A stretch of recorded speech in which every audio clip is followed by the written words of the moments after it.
नमस्कार, आप सभी देख रहे हैं न्यूज कैपिटल एक्सप्रेस। मैं हूं आपके साथ अंजलि त्यागी। आइए रुक करते हैं आज की ताजा खबरों की ओर। हाल ही हुए विजयपुर विधानसभा उपचुनाव में बाबा साहेब अम्बेडकर की मूर्ति तोड़ने को लेकर आज पूरे प्रदेश भर में कांग्रेस के द्वारा विरोध प्रदर्शन किया गया।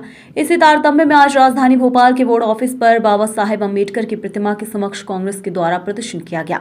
जहां कांग्रेस नेता अवनीश भार्गव ने कहा कि भाजपा हमेशा से ही बाबा साहेब अम्बेडकर का अपमान करती आई है। पूरे प्रदेश भर में अब तक 100 से ज्यादा मूर्तियों को क्षतिग्रस्त किया गया है, लेकिन अब तक कोई कार्यवाही नहीं हुई है। बीजेपी खुद बाबा साहेब अम्बेडकर की मूर्ति तोड़ने वालों के साथ है, इसलिए अब तक उन पर कार्यवाही नहीं हुई है। लगातार संविधान को तोड़ने का काम बीजेपी के द्वारा किया जा रहा है।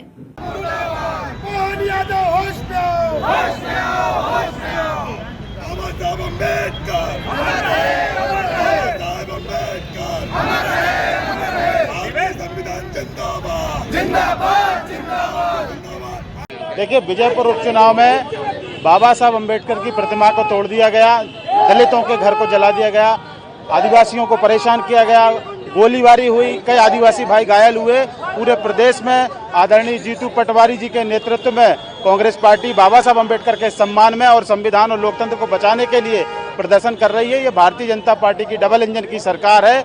एक तरफ मोदी जी कहते हैं कि हम बाबा साहब अम्बेडकर के संविधान को सम्मान देते हैं और दूसरी तरफ बाबा साहब अम्बेडकर की प्रतिमाएं इनकी सरकार में तोड़ी जा रही हैं। जब शिवराज जी मध्य प्रदेश के मुख्यमंत्री थे, कई जगह बाबा साहब अम्बेडकर की प्रतिमाओं को तोड़ा गया था। मोहन यादव की सरकार आ चुकी है, इनकी सरकार में भी बाबा साहब की प्रतिमाओं को तोड़ा जा रहा है और आरोपी अभी तक गिरफ्त से बाहर है।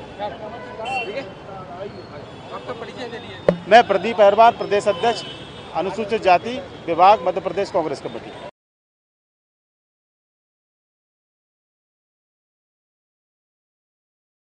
क्या मांगे थी आपकी एसडीएम साहब? देखिए, मध्य प्रदेश में विधानसभा के उपचुनाव के बाद और उपचुनाव के समय जिस तरीके से भारत के संविधान के लिए बाबा साहब अम्बेडकर जी की प्रतिमा को विजयपुर में तोड़ा गया, आदिवासी समाज और अनुसूचित जाति के समाज के लोगों को वोट नहीं डालने दिए, उनके घरों में तोड़फोड़ की गई, मध्य प्रदेश के भारतीय जनता पार्टी के गुंडे और मध्य प्रदेश से बाहर राजस्थान के गुंडे लोगों के घरों पे बैठे रहे, वोट पर्चियां छीनी और उनके वोट स्वयं आतंक से भारतीय जनता पार्टी के लोगों ने डाला।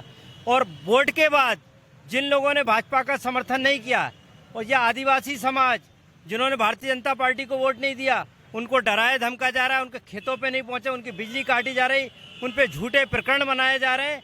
जिस तरीके से डराने का काम भारतीय जनता पार्टी की मध्य प्रदेश की सरकार कर रही है और मुरैना वहाँ के श्योपुर के कलेक्टर किशोर कान्याल जी भारतीय जनता पार्टी का एजेंट बन के काम कर रहे हैं, उनको तत्काल हटाया जाए, एसडीएम को वहाँ से हटाया जाए और मतगणना के पहले वहाँ से भ्रष्ट अधिकारी को हटाया जाए और जो लोग दोषी रहे, जो पुलिस के अधिकारी लड़ाई झगड़े में शामिल रहे, उनके खिलाफ कड़ी कार्रवाई की जाए। इस बात को लेकर आज बोर्ड ऑफिस चौराहा में बाबा साहब भीमराव अम्बेडकर जी की प्रतिमा के सामने भारत के संविधान, भारत के लोकतंत्र की रक्षा के लिए मध्य प्रदेश की सरकार और चुनाव आयोग से मांग की गई है कि यदि आप में जरा भी शर्म है तो आप तत्काल कार्रवाई करें, भारत के प्रजातंत्र और संविधान को बचाएं। द साबरमती रिपोर्ट फिल्म पर मंत्री विश्वास सारंग का बयान। कांग्रेस ने जनता तक सच पहुंचने से रोका। कांग्रेस और विपक्ष ने साबरमती के पीड़ितों को न्याय नहीं मिलने दिया। साबरमती रिपोर्ट फिल्म ने सच लाया सामने। मंत्री सारंग ने सभी से फिल्म देखने की अपील। कांग्रेस ने गलत तथ्यों से गुजरात को बदनाम किया। कार्यकर्ताओं और जनता के साथ जल्द ही देखेंगे फिल्म। साबरमती रिपोर्ट एक ऐसी फिल्म है जिसने गोधरा कांड का दूध और पानी का पानी सामने समाज के सामने लाने का काम किया है। वो 59 लोग जिनकी मृत्यु गोधरा कांड में हुई थी, ट्रेन में जिसमें ट्रेन को जलाया गया था, उसका पूरा तथ्य इस फिल्म के माध्यम से सामने आया है। ये अलग बात है कि कांग्रेस ने और विपक्ष के नेताओं ने हर समय उस समय गुजरात को लेकर पूरी दुनिया में गुजरात को बदनाम किया था, अलग नैरेटिव बनाया था। पर इस फिल्म में अब दूध का दूध और पानी का पानी सामने आया और फिर एक बार ये बात समाज के सामने आई कि कांग्रेस हर समय बहुसंख्यक समाज को बदनाम करने के लिए इतिहास को तोड़ती है, मरोड़ती है। साबरमती रिपोर्ट फिल्म समाज को देखनी चाहिए, इसीलिए हमने ये निर्णय लिया है कि हम हमारे कार्यकर्ताओं और जनता के साथ बड़ी संख्या में साबरमती रिपोर्ट फिल्म देखेंगे, लोगों को दिखाएंगे। और मैं सभी से अनुरोध करता हूं कि इस फिल्म को देखकर जो तथ्य है उससे रूबरू हों। समाज में ये बात निश्चित रूप से नीचे तक जानी चाहिए कि कांग्रेस गलत मुद्दे पर गलत नैरेटिव स्थापित करती है और समाज को गुमराह करती है। फिल्म साबरमती रिपोर्ट पर बोले दिग्विजय सिंह, गोधरा का दर्द पीड़ितों से पूछिए। हाल ही में रिलीज हुई फिल्म साबरमती रिपोर्ट को लेकर दिग्विजय सिंह ने बड़ा बयान दिया है। आज कांग्रेस के दिग्गज नेता, मध्य प्रदेश के पूर्व मुख्यमंत्री व राज्यसभा सांसद दिग्विजय सिंह ने मध्य प्रदेश कांग्रेस मुख्यालय पर पूर्व प्रधानमंत्री इंदिरा गांधी की मूर्ति पर माल्यार्पण किया। इस दौरान उन्होंने मीडिया से बातचीत भी की है। दिग्विजय सिंह बोले, गोधरा का सच पीड़ितों से पूछिए। फिल्म साबरमती रिपोर्ट को लेकर किए गए सवाल पर पूर्व मुख्यमंत्री दिग्विजय सिंह ने कहा कि गोधरा कांड का सच पीड़ितों से पूछना चाहिए, जिनका पुनर्वास अभी तक नहीं हो पाया है और उन्होंने अपने लोगों को इस कांड में खो दिया। उन्होंने भाजपा पर निशाना साधते हुए कहा कि भाजपा ने गोधरा और साबरमती कांड के जरिए हिंदू मुस्लिम भाईचारे को ध्वस्त कर सत्ता हथियाने का अवसर बनाया और इसके जरिए प्रदेश पर राज किया। बता दें कि फिल्म साबरमती रिपोर्ट गोधरा कांड पर बनी है और हाल ही में रिलीज हुई इस फिल्म से कांग्रेस को कहीं न कहीं दिक्कतों का सामना करना पड़ रहा है। इंदिरा गांधी को दिग्विजय सिंह ने किया याद। पूर्व प्रधानमंत्री इंदिरा गांधी की जयंती के उपलक्ष्य में किए गए कार्यक्रम में दिग्विजय सिंह ने इंदिरा गांधी को याद किया और उनकी तस्वीरों पर माल्यार्पण भी किया।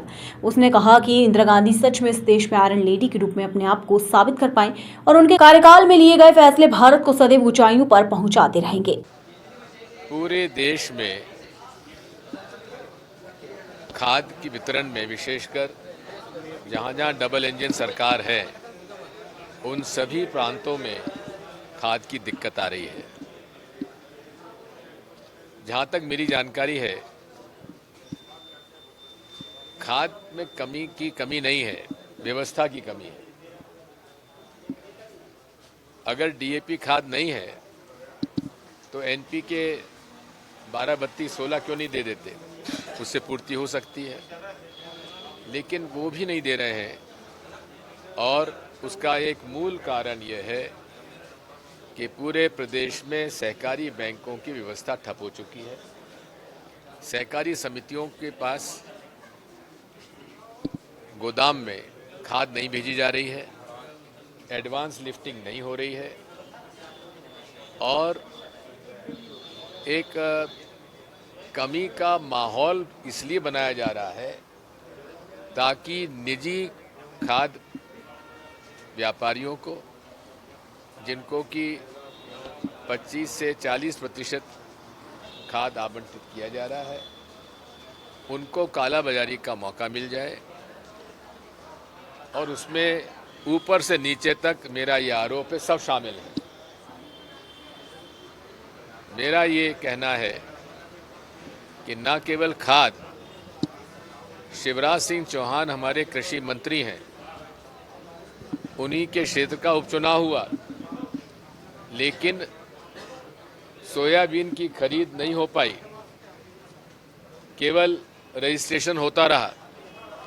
आज भी किसानों को मजबूरी में अपना सोयाबीन, जो मिनिमम सपोर्ट प्राइस है, उसमें बेचना पड़ रहा है। हम शिवराज सिंह चौहान जी से अनुरोध करेंगे कि आप आज कृषि मंत्री हैं, आपके खुद के गृह प्रांत में, आपके खुद के गृह क्षेत्र में किसानों से जरा जाकर पता लगा लीजिए कि खाद उनको बराबर मिल रहा है कि नहीं मिल रहा है। और जब मैंने ये खाद की कमी की बात कही तो भारतीय जनता पार्टी ने मेरी शिकायत चुनाव आयोग से की कि मैं लोगों को भड़का रहा हूँ। ये मानसिकता पूरे तरीके से किसान विरोधी है।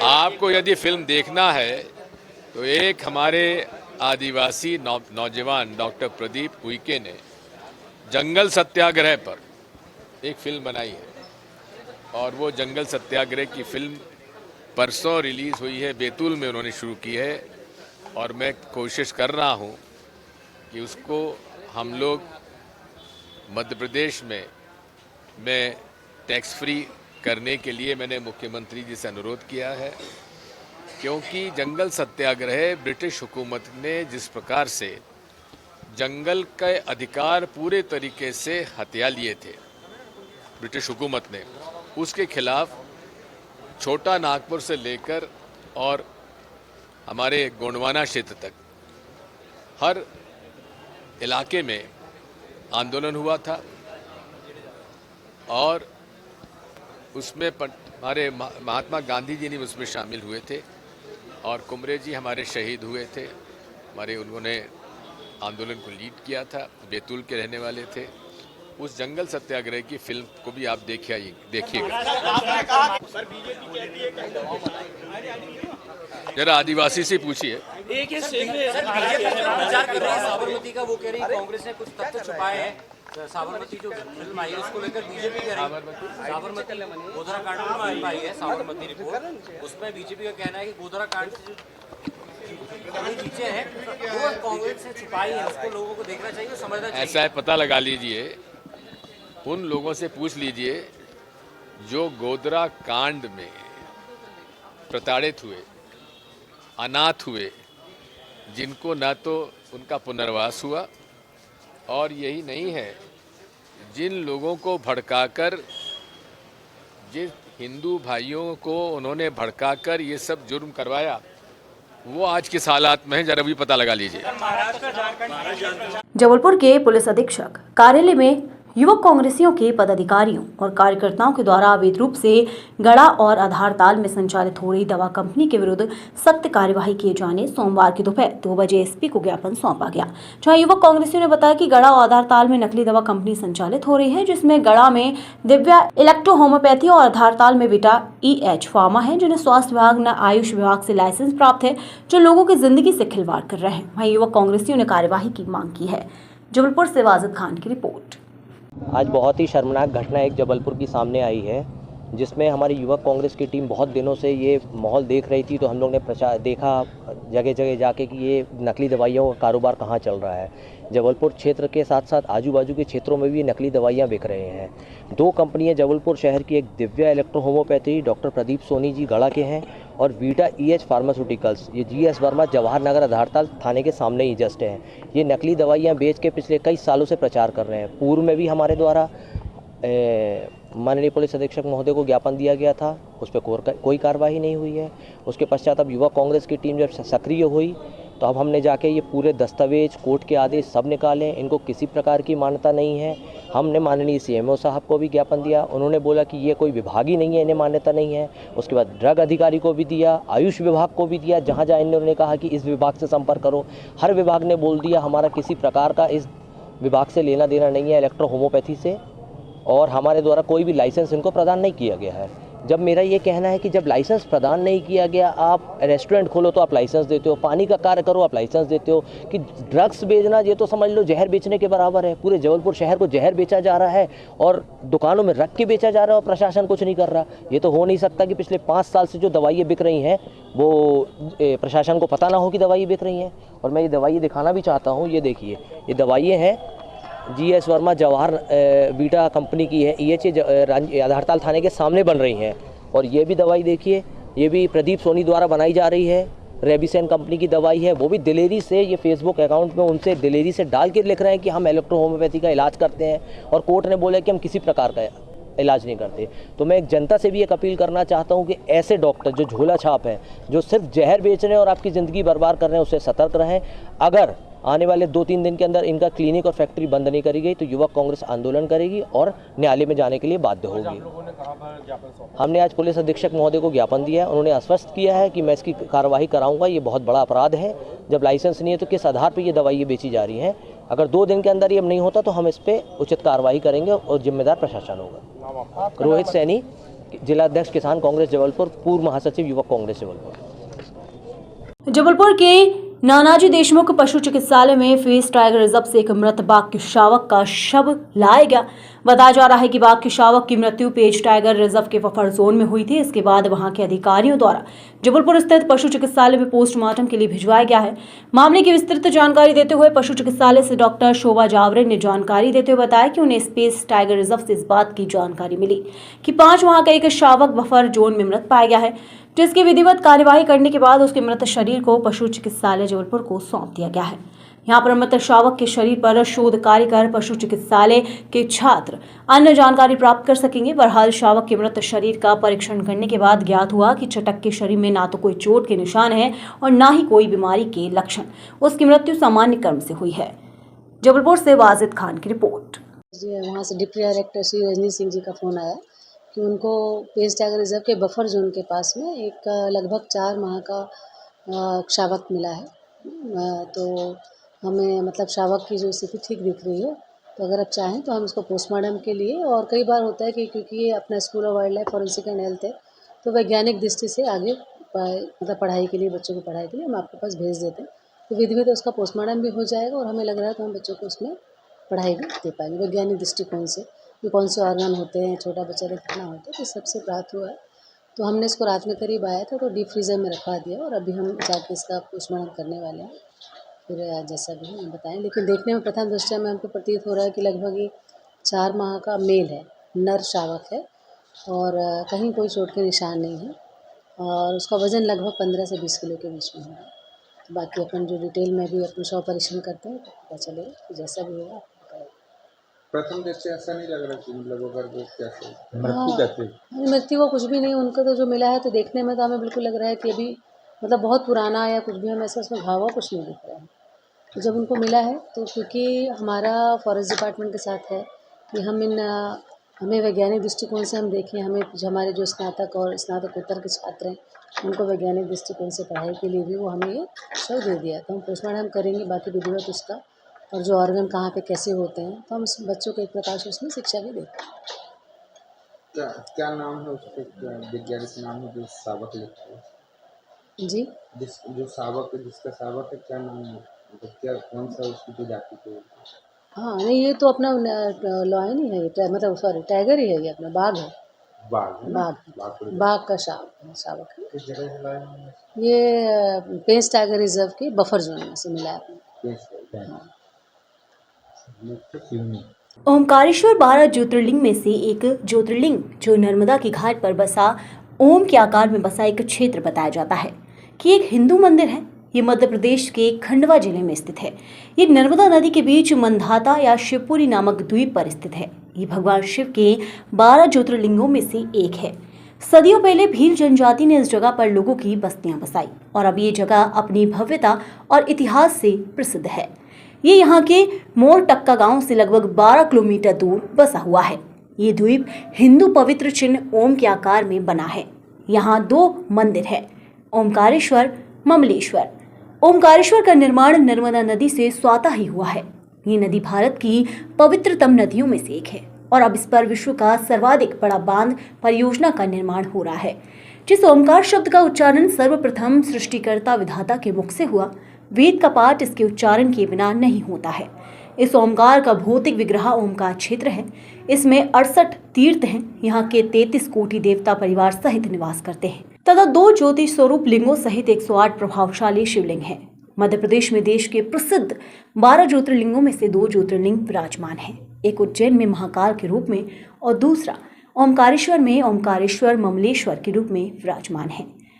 वहीं भगवान शिव के 12 ज्योतिर्लिंग में से चौथा ओमकारेश्वर है। ओमकार का उच्चारण सर्वप्रथम सृष्टिकर्ता ब्रह्मा के मुख से हुआ था। वेद पाठ का प्रारंभ भी ओम के बिना नहीं होता है। उसी ओमकार स्वरूप ज्योतिर्लिंग श्री ओमकारेश्वर है, अर्थात यहाँ भगवान शिव ओमकार स्वरूप में प्रकट हुए हैं। ज्योतिर्लिंग में स्थान कहलाते हैं जहाँ पर भगवान शिव स्वयं प्रकट हुए थे एवं ज्योति रूप में स्थापित हैं। प्रणाम ओमकारेश्वर ज्योतिर्लिंग के दर्शन से समस्त पाप भस्म हो जाते हैं। पुराणों में स्कंद पुराण, शिव पुराण व वायु पुराण में ओमकारेश्वर क्षेत्र की महिमा का उल्लेख है। ये तो बात हुई ओमकारेश्वर के इतिहास की। अब बात करते हैं यहाँ की व्यवस्थाओं की। व्यवस्थाओं की बात की जाए तो यहाँ की व्यवस्था बड़ी ही लचर है। अगर आपकी जेब में पैसे हैं तो आप यहाँ पैसे देकर वीआईपी दर्शन कर सकते हो। अगर आपकी जेब में पैसे नहीं हैं तो आप भगवान के दर्शन नहीं कर सकते हो। ये बात हम नहीं कह रहे, दूर दूर से दर्शन करने आए लोग जो अपनी जुबान से ये बात कह रहे हैं। क्योंकि जब हमारे संवाददाता संजय शर्मा ने वहां पहुंचे लोगों से पूछा कि आप यहाँ दर्शन करने आए तो कैसा अनुभव रहा, उस पर लोगों ने क्या कहा, चलिए आपको सुनवाते हैं। महाकाल द्वार से जो आप आए हैं यहाँ पे ओमकारेश्वर, कैसा लगा, कैसा अनुभव रहा आपका? अच्छा लगा, दर्शन करके खूब आनंद आया। कितना समय में दर्शन हो गए आपके? समय तो काफ़ी लगा, लेकिन भीड़ ज़्यादा थी ना मेले के कारण। अच्छा, तो मेले के कारण भीड़ ज़्यादा, तो समय तो लगा काफ़ी। हाँ। पर कैसा अनुभव कर रहे हैं? मतलब अच्छा कर रहे हैं। मतलब आप आए यहाँ पे दर्शन करने के लिए ओंकारेश्वर, कैसा अनुभव कर रहे हैं? बहुत अच्छा लगा है दर्शन करके, हम तो कहाँ से आए आप लोग? हम दिल्ली से आए हैं। दिल्ली से आए और यहाँ ओंकारेश्वर दर्शन करना है, तो बहुत अच्छा लगे दर्शन। बहुत अच्छा लगा। चलिए, बहुत बहुत धन्यवाद। मेरा नाम सुमित है। सुमित, कहाँ से आए हैं आप लोग? मैं जयपुर से आया हूँ। आज ओंकारेश्वर दर्शन करने आए, कैसा रहा अनुभव आपका? अनुभव वैसे तो दर्शन के लिए आए हैं, मन बड़ा खुश हुआ मेरा यहाँ पे। बस व्यवस्था थोड़ी और अच्छी हो सकती थी, आज भीड़ बहुत ज़्यादा है। बाकी मेरा मन बहुत खुश हुआ शिव जी के दर्शन करके।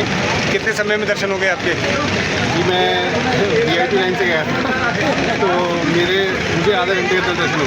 आधे घंटे के अंदर। और जो आम लोग जा रहे हैं उनके लिए तो बहुत मुश्किल है ना? तो आम लोग जा रहे हैं उनके लिए तो बहुत मुश्किल है, उनको 4 से 5 घंटे लग रहे हैं उनको दर्शन के लिए, और छोटे बच्चों के साथ वो बहुत परेशान हो रहे हैं। तो प्रशासन से क्या कहना चाहेंगे कि इनकी आम लोगों के लिए भी कुछ ऐसी व्यवस्था करी जाए जो ताकि दर्शन? मैं यही बोलना चाहूँगा कि व्यवस्था थोड़ी और मतलब सुनिश्चित करेगी, व्यवस्था और अच्छी हो और आम जनता को जल्दी दर्शन का मौका मिले। चलिए, बहुत बहुत धन्यवाद। आप कहाँ से आए? तो कैसा लग रहा, कैसा अनुभव कर रहे हैं आप? दर्शन करके बहुत अच्छा लगा। बहुत अच्छा लगा।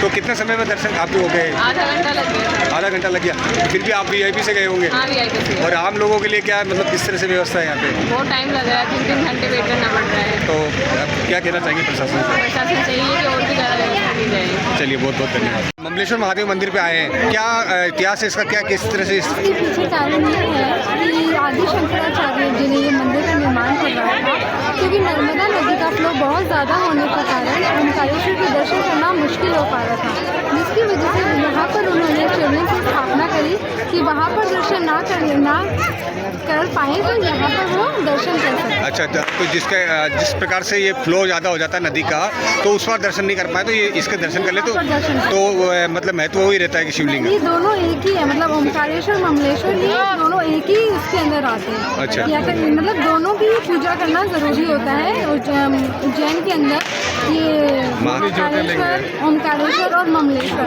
ये 3 ज्योतिर्लिंग आते हैं। चलिए, बहुत बहुत धन्यवाद।